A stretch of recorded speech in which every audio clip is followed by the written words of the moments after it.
Enlevez cet échafaudage de mon piano. La voix de Harrison Blackwell trancha le bruit du chantier comme un couteau. Marcus Thompson leva les yeux de sa boîte à outils, ses vêtements de travail couverts de poussière. Ne touchez pas à cet instrument avec vos mains sales. Je ne faisais que déplacer mon équipement, monsieur. Vous n'êtes qu'un simple ouvrier. Ce piano coûte plus cher que ce que vous gagnerez en 10 ans. Les autres ouvriers gardèrent la tête baissée, gênés pour Marcus. Les gens comme vous n'ont rien à faire près d'un véritable objet d'art, ricana Blackwell.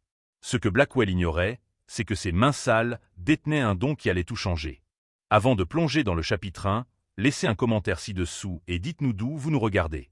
Ce soir, nous vous emmenons dans la prestigieuse salle de concert Lincoln, où les rêves et les destins s'entrechoquent de la manière la plus inattendue. Bonne lecture. Enlevez cet échafaudage de mon piano. La voix de Harrison Blackwell résonna dans le Lincoln Concert Hall comme un coup de tonnerre. Son costume parfaitement taillé et ses cheveux argentés brillaient sous les lumières du chantier, tandis qu'il pointait un doigt accusateur vers les ouvriers. Marcus Thompson leva les yeux de sa boîte à outils, la poussière recouvrant sa chemise en flanelle usée.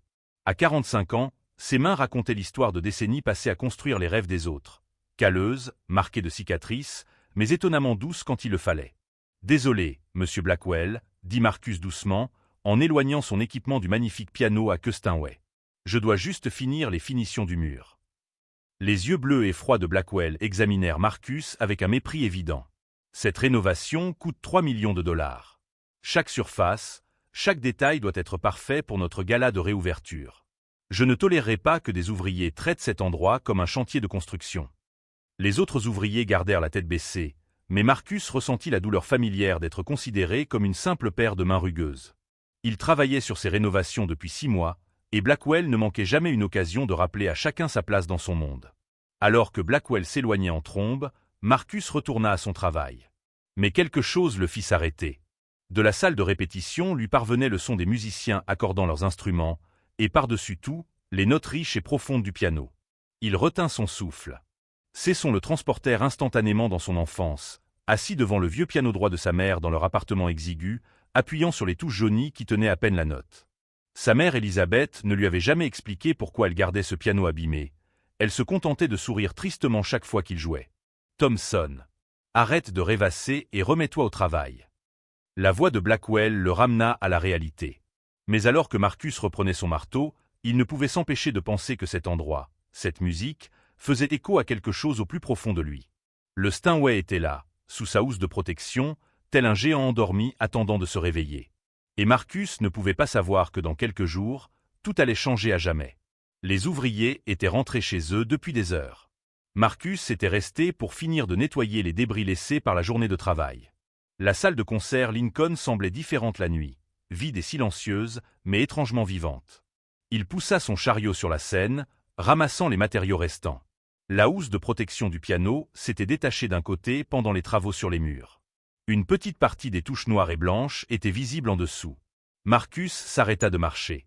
Il regarda autour de lui dans la salle vide. Il n'y avait personne. Juste une note, pensa-t-il. Qu'est-ce que cela pouvait bien faire? Il appuya sur une seule touche blanche. Le son emplit l'espace vide, pur et clair. Son doigt trouva une autre touche, puis une autre. Bientôt, sa main droite jouait une mélodie simple dont il se souvenait depuis son enfance. Sa mère travaillait souvent 2 services d'affilée au restaurant. Marcus rentrait de l'école dans leur petit appartement et s'asseyait devant son vieux piano. Les touches collaient parfois et l'instrument était toujours désaccordé, mais c'était son échappatoire. 30 ans plus tard, ses mains rugueuses parcouraient ces touches parfaites avec la même avidité qu'il ressentait lorsqu'il était enfant. La mélodie devint plus triste, plus complexe. Il ferma les yeux et se laissa guider par sa mémoire musculaire. Ce n'était pas ainsi que jouaient les pianistes professionnels, il le savait. Mais cela venait d'un endroit plus profond que les leçons ou les partitions. Au fond de la salle, la porte s'ouvrit doucement.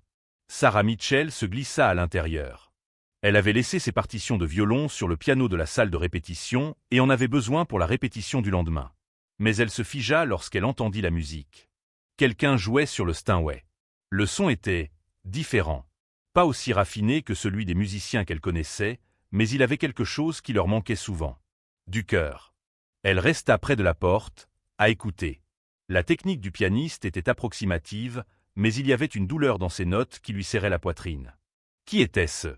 Aucun des membres de l'orchestre ne jouait avec une émotion aussi brute.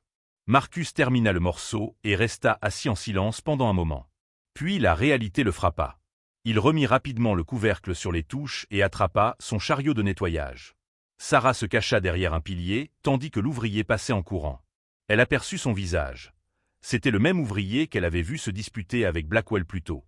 Mais cette musique, elle lui rappelait quelqu'un. Quelqu'un d'il y a longtemps. Elle ne parvenait simplement pas à se souvenir qui. Le gala d'inauguration battait son plein. L'élite de Manhattan remplissait le Lincoln Concert Hall dans ses robes de créateur et ses costumes coûteux. Les verres en cristal tintaient tandis qu'ils célébraient la rénovation de 3 millions de dollars. Marcus finit de nettoyer le dernier coin de la scène.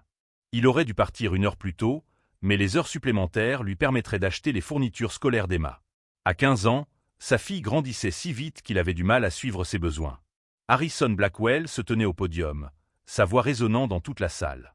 Ce soir, nous célébrons plus qu'une simple rénovation.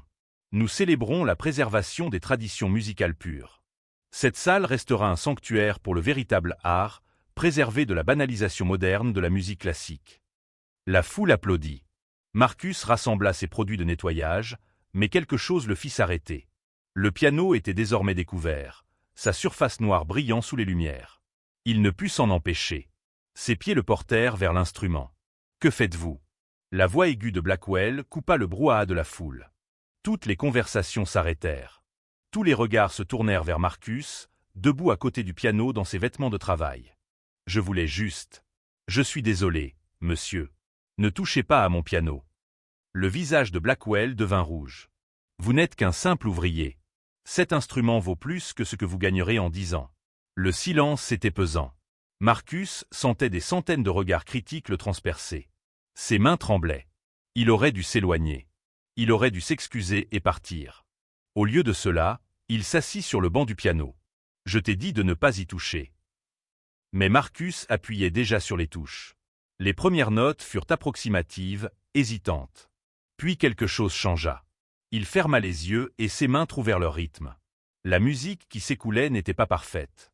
Elle comportait des erreurs, des imperfections, des passages où sa technique autodidacte transparaissait. Mais elle avait autre chose. Quelque chose qui fit taire les murmures de colère. Quelque chose qui fit même reculer Blackwell.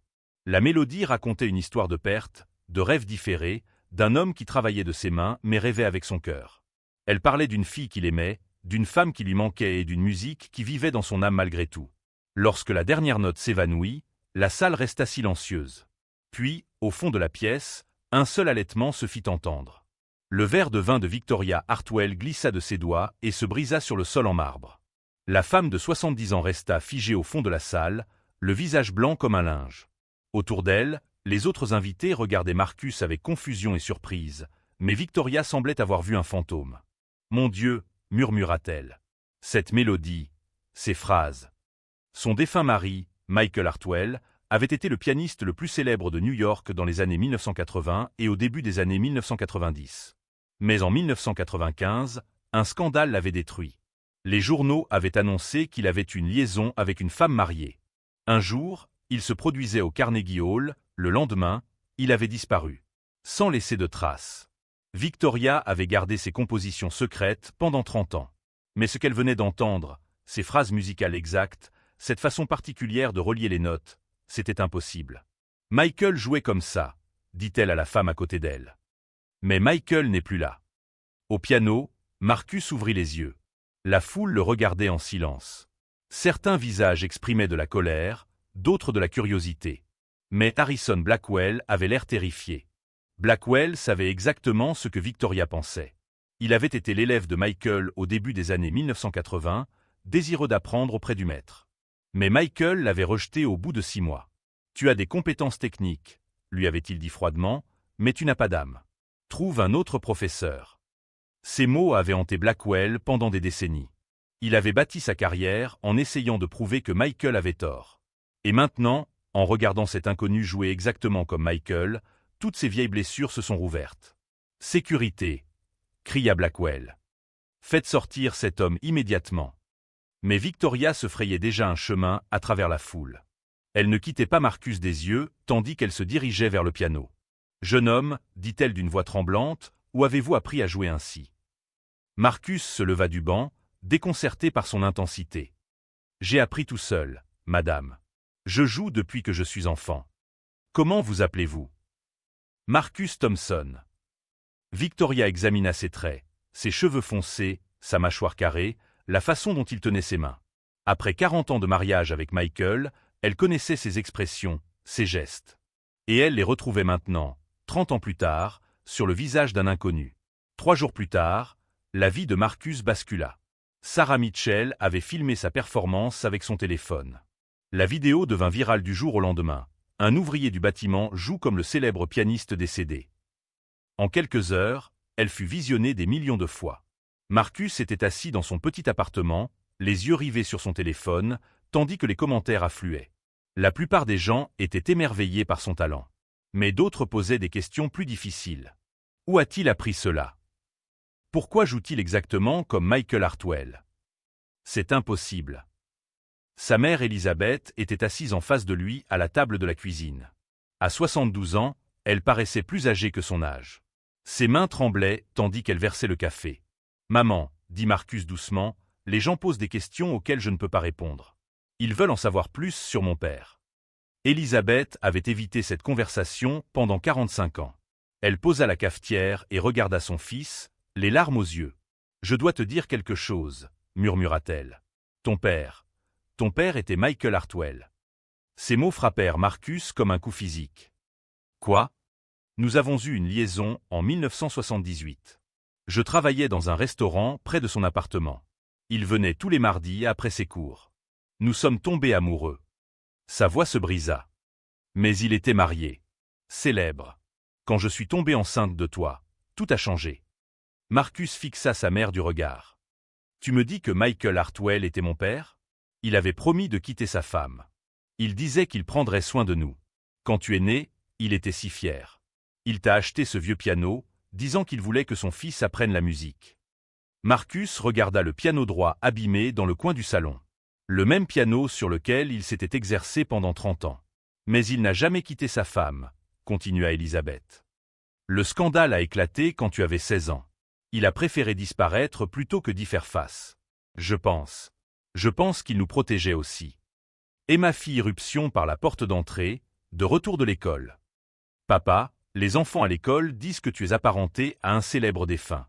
C'est vrai? » Marcus regarda sa fille de 15 ans, puis sa mère. « Ton grand-père, dit-il lentement, était Michael Hartwell. » Le sac à dos d'Emma tomba par terre. « J'ai un grand-père célèbre qui est mort ?» Harrison Blackwell n'avait pas dormi depuis 3 jours. Il faisait les 100 pas dans son penthouse de Manhattan, lisant tous les articles de presse sur Marcus Thompson. Les gros titres le rendaient malade. Le fils perdu de Michael Hartwell retrouvé. Le génie musical est une affaire de famille. L'héritage du pianiste décédé perdure. Cela ne pouvait pas arriver. Pas maintenant. Pas alors que Blackwell avait enfin bâti une carrière digne de respect. Il se souvenait de 1983 comme si c'était hier. Il avait supplié Michael Hartwell de le prendre comme élève. Pendant 6 mois, il s'était entraîné 12 heures par jour, désespéré d'impressionner son idole. Puis vint le jour qui le détruisit. « Tu ne seras jamais un vrai musicien », lui avait dit Michael froidement. « Tu joues les notes correctement, mais tu ne ressens rien.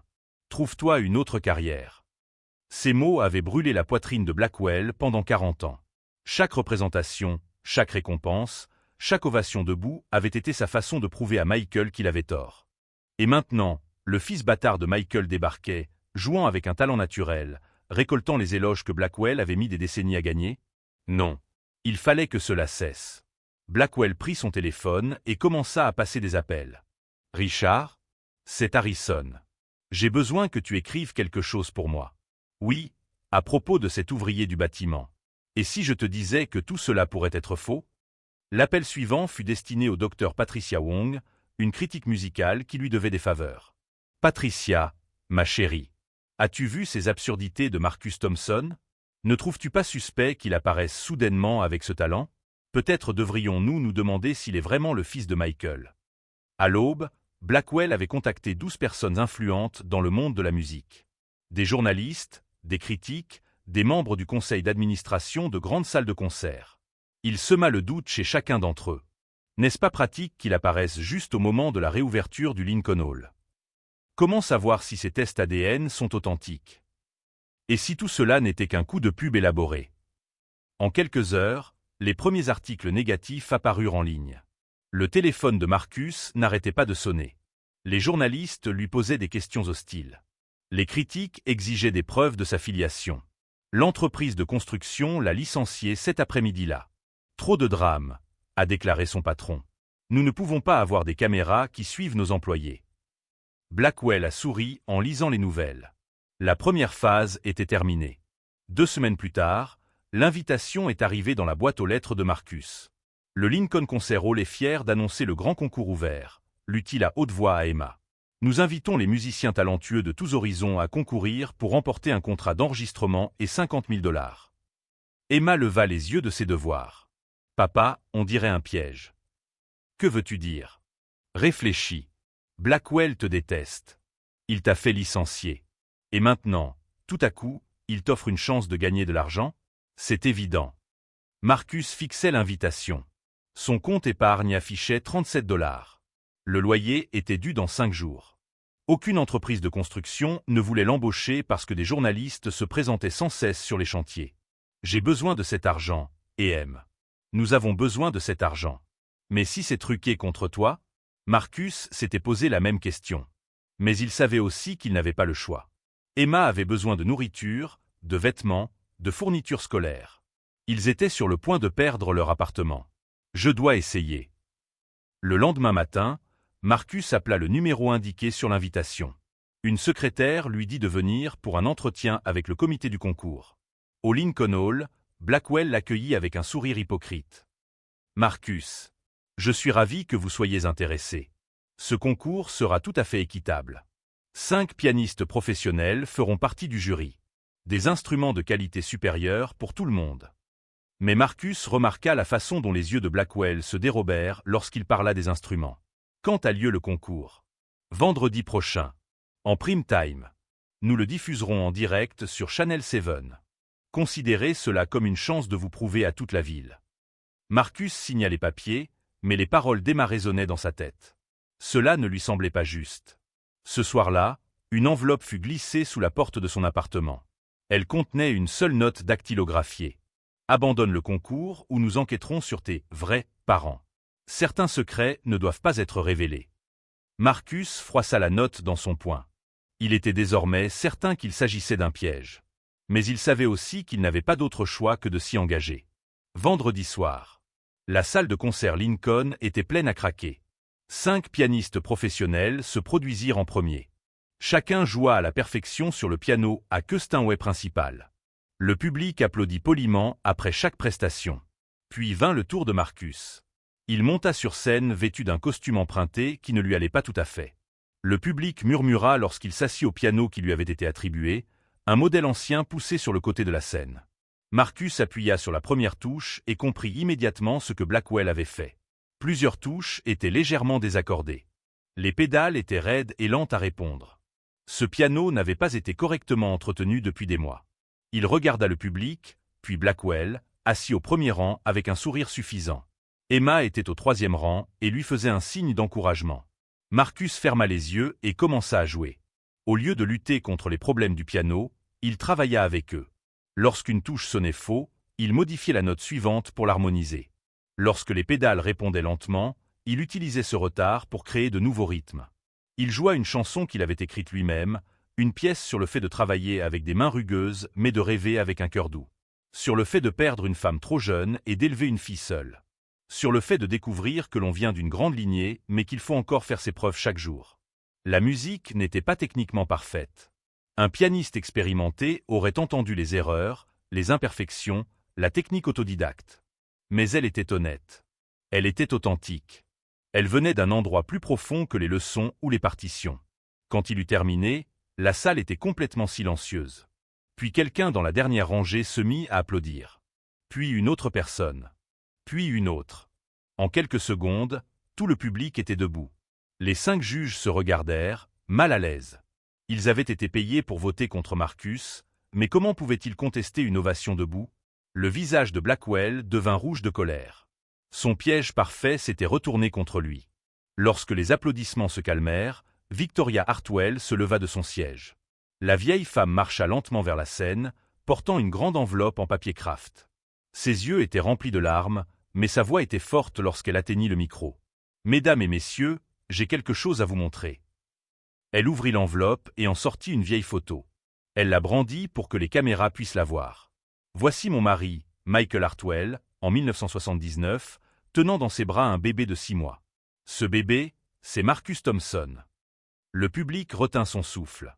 Marcus regarda la photo avec stupéfaction.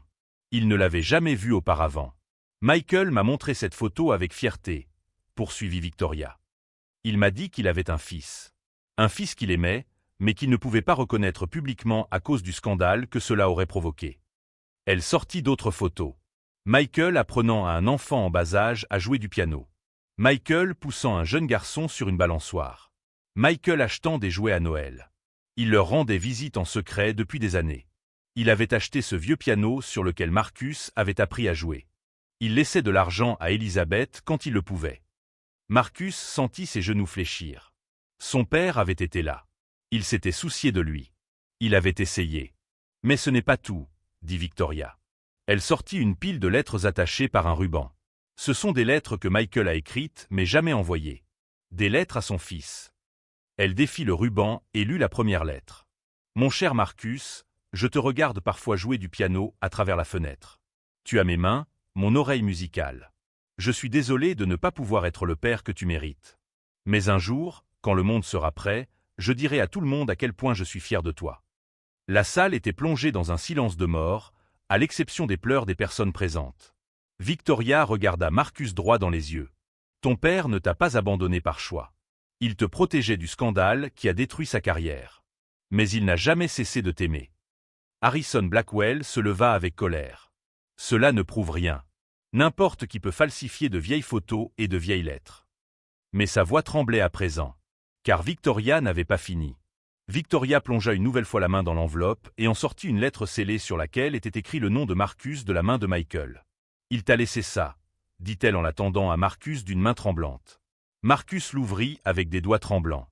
À l'intérieur se trouvait un petit mot et une petite clé. « Mon fils, » lut-il à haute voix. « Si tu lis ceci, c'est que le monde connaît enfin la vérité. » La clé ouvre un coffre-fort à la First National Bank.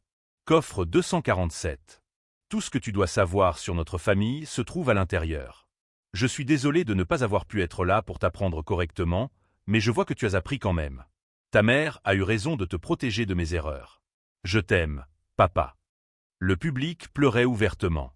Même certains membres du jury s'essuyaient les yeux. Blackwell quitta la scène, furieux, vaincu. Le lendemain matin, le téléphone de Marcus n'arrêtait pas de sonner. Tout le monde voulait l'interviewer. Les maisons de disques lui proposaient des contrats. Les salles de concert lui demandaient de se produire. Mais un appel était particulier. « Monsieur Thompson, ici Margaret Chen, du Carnegie Hall. Nous aimerions vous inviter à donner un concert solo le mois prochain. » Marcus faillit laisser tomber le téléphone. Le Carnegie Hall, la date serait le 15 octobre. Cela fera exactement 30 ans jour pour jour depuis le dernier concert de votre père là-bas. Marcus regarda Emma, qui écoutait les yeux écarquillés. « Je n'ai jamais donné de concert complet auparavant, » dit-il honnêtement. « Nous le savons.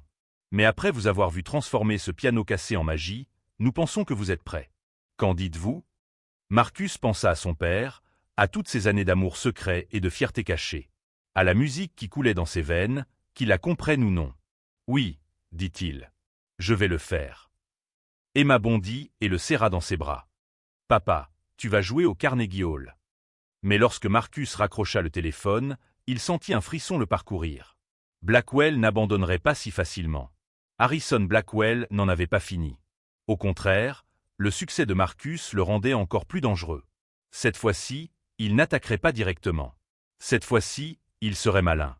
Il engagea le docteur Robert Kane, un expert en génétique qui lui devait de l'argent pour des dettes de jeu. Kane apparut dans 3 émissions matinales pour remettre en question les preuves ADN. Ces vieilles photos pourraient être n'importe qui, déclara Kane à la télévision. Et ces lettres? Faciles à falsifier. Où sont les analyses sanguines appropriées? Vint ensuite le docteur Sarah Willis, une experte en écriture que Blackwell avait trouvée grâce à des détectives privés. Elle étudia les lettres de Michael à la télévision. « Je constate des incohérences dans l'écriture », a-t-elle déclaré. « Ces lettres ne sont peut-être pas authentiques. » Les attaques venaient de toutes parts. Blackwell a même eu accès à d'anciens dossiers hospitaliers datant de 1979, affirmant avoir trouvé des irrégularités dans l'acte de naissance de Marcus. Marcus a essayé d'ignorer le bruit, mais il était partout. Sur les réseaux sociaux, dans les journaux, dans les émissions de télévision. La moitié du monde le croyait, l'autre moitié pensait qu'il était un imposteur. Il n'avait pas les moyens de s'acheter un piano, alors il s'entraînait à l'église Sainte-Marie. Le père Rodriguez le laissait utiliser leur vieux piano droit pendant 2 heures chaque matin avant la messe. Emma suggéra de diffuser ses séances d'entraînement en direct sur Internet. « Si tu t'entraînes en public, papa, personne ne pourra dire que tu caches quelque chose. » Chaque matin à 7 heures, Marcus s'asseyait au piano de l'église et jouait pour tous ceux qui voulaient le regarder. Parfois, 50 personnes se connectaient, parfois 5000. Les spectateurs remarquèrent quelque chose d'intéressant. Le piano de l'église était encore pire que le vieux piano de sa mère. Les touches coinçaient, les pédales grinçaient, des sections entières étaient désaccordées. Mais Marcus réussissait quand même à en tirer le meilleur. « Il n'a pas besoin d'un instrument parfait », commenta un fan. « Il fait de la musique avec ce qu'il a. » « C'est ça, le vrai talent », écrivit un autre. Blackwell regardait ses vidéos tous les matins, de plus en plus frustré. Son plan se retournait à nouveau contre lui. Plus les instruments étaient mauvais, plus Marcus semblait impressionnant. C'est alors que Blackwell comprit son erreur. Les défis rendaient Marcus plus fort, tout comme ils avaient rendu Michael plus fort. Il lui fallait une approche différente. Une approche plus personnelle. Ce soir-là, il passa un coup de fil à l'école d'Emma. Le 15 octobre. Le Carnegie Hall l'affichait complet. Marcus et Emma prirent le métro ensemble, comme n'importe quel New-Yorkais. Mais ce soir-là, des caméras attendaient devant la salle de concert la plus célèbre d'Amérique. « Tu es nerveux, papa ?» demanda Emma alors qu'il montait les marches. « Terrifié, » admit Marcus. « Mais ton grand-père a joué sur cette même scène il y a 30 ans. Peut-être qu'une partie de son courage est encore là. » À l'intérieur, 2000 personnes occupaient toutes les places. Le concert était retransmis en direct dans le monde entier. Marcus s'assit au piano, un magnifique Steinway à queue, parfaitement accordé et entretenu. Pour une fois, Blackwell n'avait pas saboté son instrument. Il regarda le public et aperçut Emma au 3e rang, rayonnante de fierté. « Ce premier morceau, » annonça Marcus dans son micro, « est dédié au père que je n'ai jamais connu, à la mère qui a gardé son secret et à la fille qui m'a donné le courage d'être ici. » Il commença à jouer. La musique coulait parfaitement de ses doigts aux touches, des touches à la salle, de la salle au cœur de tous ceux qui l'écoutaient. C'était sa vocation. C'était pour cela qu'il avait passé 30 ans à s'exercer sur des pianos cassés. Toutes ces difficultés l'avaient conduit à ce moment. Il était à la moitié de son 2e morceau lorsque la porte latérale de la scène s'ouvrit brusquement. Harrison Blackwell fit irruption, le visage rouge de rage. « Arrêtez ce spectacle !» cria-t-il dans le silence stupéfait. « Cet homme est un imposteur. Il n'est pas le fils de Michael Hartwell. » Le public retint son souffle. Les caméras au Homer sur les yeux exorbités de Blackwell. « J'ai des preuves, » continua Blackwell. « Ces lettres ont été falsifiées. Ces photos ont été truquées. Toute cette histoire n'est qu'un mensonge destiné à voler l'héritage de Michael. » Marcus resta figé sur son tabouret de piano. Les agents de sécurité se précipitèrent vers la scène, mais Blackwell continua de crier. « Il vous a tous berné. Il n'y a pas de test ADN. Il n'y a pas de lien de parenté. Ce moins que rien vole la gloire d'un véritable artiste. » Emma se leva dans le public, les larmes coulant sur son visage. Marcus la regarda, puis regarda les caméras qui diffusaient cette humiliation au monde entier. Puis il fit la seule chose qu'il savait faire. Il continua à jouer. Pendant que Blackwell criait ses accusations, Marcus ne cessa pas de jouer. Il joua une composition que seule sa famille avait jamais entendue, une pièce que son père avait écrite mais jamais terminée. Sa mère Elisabeth avait conservé la partition pendant 30 ans, cachée dans le tiroir de sa chambre. Chaque note prouvait ce que les mots ne pouvaient exprimer. Ce n'était pas une technique apprise ou un style copié. C'était le sang qui appelait le sang, la musique qui coulait à travers les générations. Le public le reconnut également. Cela dépassait l'imitation ou la fraude. C'était un héritage incarné. Victoria Hartwell se leva de son siège au 1er rang. À 70 ans, sa voix avait toujours autant d'autorité. « Harrison, arrêtez de mentir. La salle devint silencieuse, à l'exception du piano de Marcus. Vous voulez parler de fraude, continua Victoria en se dirigeant vers la scène. Parlons de 1995. Parlons de ce qui est vraiment arrivé à Michael. Le visage de Blackwell devint livide. Je ne vois pas ce que vous voulez dire. Michael n'a pas disparu à cause d'un scandale, annonça Victoria aux caméras. Il a disparu parce que Harrison Blackwell a menacé de détruire sa famille s'il ne quittait pas la ville. Le public eut le souffle coupé. Michael m'a tout raconté avant de partir, dit Victoria. Harrison ne pouvait pas accepter que Michael le rejette en tant qu'étudiant. Il a donc découvert la liaison, découvert Marcus, et s'en est servi comme d'une arme. Ce n'est pas vrai, protesta Blackwell. Vous avez donné le choix à Michael, continua Victoria. Quitter New York pour toujours ou voir la mère de son fils perdre son emploi, perdre son appartement, tout perdre. Michael a choisi de les protéger. Marcus continuait à jouer, mais des larmes coulaient sur son visage. Son père ne les avait pas abandonnés. Son père avait tout sacrifié pour les protéger. Prouvez-le, cria Blackwell désespérément. Victoria sourit tristement et sortit un petit magnétophone. Michael a enregistré ta menace, Harrison. Il voulait une preuve au cas où il lui arriverait quelque chose. Elle appuya sur « Play ». Toute la salle entendit la voix d'Harrison Blackwell d'il y a 30 ans. « Si tu ne disparais pas, Michael, je ferai en sorte que cette femme et son fils bâtard n'aient plus rien. Plus de travail, plus de maison, plus d'avenir. Fais le bon choix. » Le silence était assourdissant. L'enregistrement détruisit Harrison Blackwell du jour au lendemain. Au matin, toutes les grandes chaînes d'information diffusaient la cassette. L'homme qui avait passé des décennies à se forger une réputation de champion de la musique classique était révélé au grand jour comme un maître chanteur et un fraudeur. Le Lincoln Concert Hall le licencia immédiatement. La police ouvrit une enquête sur la disparition de Michael Hartwell. 3 universités révoquèrent ses diplômes honorifiques. Marcus fit la une des journaux du monde entier. Non plus comme une curiosité, mais comme le symbole de la vérité triomphant du mensonge. Les offres affluèrent de partout. Les maisons de disques voulaient des albums. Les studios de cinéma voulaient l'histoire de sa vie. Les salles de concert lui proposaient des contrats d'1 million de dollars. Mais Marcus surprit tout le monde en refusant la plupart d'entre eux. « Je veux me produire sur scène », déclara-t-il aux journalistes devant son appartement. « Mais je veux aussi retrouver mon père. Et je veux passer du temps avec ma fille. » Emma lui a pris le bras. Papa a bien défini ses priorités. Marcus n'a accepté que certaines offres, suffisamment pour payer un bel appartement et les études d'Emma, mais pas trop pour ne pas avoir à voyager constamment. Le plus grand oui est venu lorsque la Brooklyn Music Academy lui a proposé un poste d'enseignant. « Je veux créer un programme pour les enfants qui n'ont pas les moyens de suivre des cours corrects », a annoncé Marcus. « Des enfants qui doivent apprendre sur des instruments cassés, comme je l'ai fait. La technique peut s'enseigner, mais le cœur doit venir d'ailleurs. » Il a utilisé la moitié de ses revenus pour créer la Michael Hartwell Foundation, qui offre des cours de musique gratuits aux enfants des quartiers défavorisés. « Mon père n'a pas pu être là pour moi », a déclaré Marcus lors de l'inauguration de la fondation. Mais peut-être que grâce à ce travail, il pourra être là pour d'autres enfants. Le slogan de la fondation est devenu la devise personnelle de Marcus. La musique vit dans votre âme, pas dans votre portefeuille. Mais en privé, Marcus consacrait son temps libre à toute autre chose. Il a engagé 3 agences de détectives différentes pour rechercher Michael Hartwell. Son père était quelque part. Et Marcus allait le retrouver. 2 ans plus tard, Marcus est retourné au Lincoln Concert Hall. Mais cette fois, il a franchi l'entrée principale en tant qu'artiste vedette. La même scène où Harrison Blackwell l'avait humilié était désormais la sienne. Emma, âgée de 17 ans et plus grande que son père, se tenait à ses côtés dans les coulisses. Elle portait une robe de concert noire et tenait son étui à violon. « Es-tu prêt pour notre duo, papa ?» Marcus sourit. Emma avait hérité du don familial.